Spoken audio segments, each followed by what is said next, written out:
Iran supremo Khomeini అధ్యక్షుడిగా మొన్న ఎన్నికైనటువంటి ఆయన కంటే కూడా సూపర్ పవర్స్ ఖొమైనీ ఆయన్ని ఆయనే దేవుడి కిందన ఫీల్ అయ్యేటటువంటి సందర్భం. ఆ ఖొమైనీ ఇప్పుడు కీలకమైనటువంటి నిర్ణయం తీసుకున్నారు అన్నది ఇంతకుముందే చెప్పుకున్నాం. ఏదైతే హమాస్ చీఫ్ని ఇరాన్లోనే హతమార్చడం, అది కూడా అధ్యక్షుడు ప్రమాణ స్వీకారం పూర్తయ్యాక ఇంటికి వెళ్ళినటువంటి సందర్భంలో లేపేయడం ఒక ఎత్తు అయితే, ఇరాన్కి సంబంధించినటువంటి సైనికాధికారిని కూడా లేపేసేయడం అన్నటువంటిది కీలకమైనటువంటిది. హమాస్ అనేటువంటిది పుట్టుక పెరుగుదల అంతా ఇరాన్తో ముడిపడి ఉంది.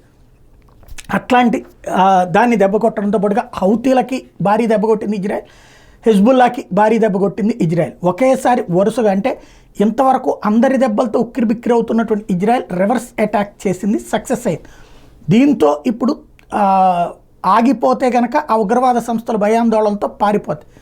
కాబట్టి ప్రత్యక్షంగా తనే యుద్ధంలోకి దిగాలని నిర్ణయించుకున్నటువంటి ఇరాన్ సుప్రీమో ఖొమైనీ ఈ ఆదేశాలు ఇస్తూ తన సైన్యానికి అదనంగా ఐక్యరాజ్య సమితికి ఈ విషయాన్ని పంపించారు. అందులో భాగంగా ఐక్యరాజ్య సమితిలోని చాప్టర్ 55A బేస్ చేసుకుని సెల్ఫ్ డిఫెన్స్, అంటే నా దేశాన్ని నేను రక్షించుకునే హక్కు ఉంది అన్నటువంటి పాయింట్.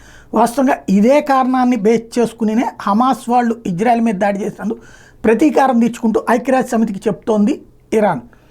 ఇప్పుడు అదే పనిని ఇక్కడ ఇజ్రాయెల్ మీద అదే చట్ట ప్రకారం అటాక్ చేస్తాను, నాకు ఆ హక్కు ఉంది అని చెప్తోంది. ఆ విధంగా యుద్ధానికి సిద్ధం అన్నటువంటిది ప్రపంచానికి తెలియజేశాడు ఇరాన్ సుప్రీమో.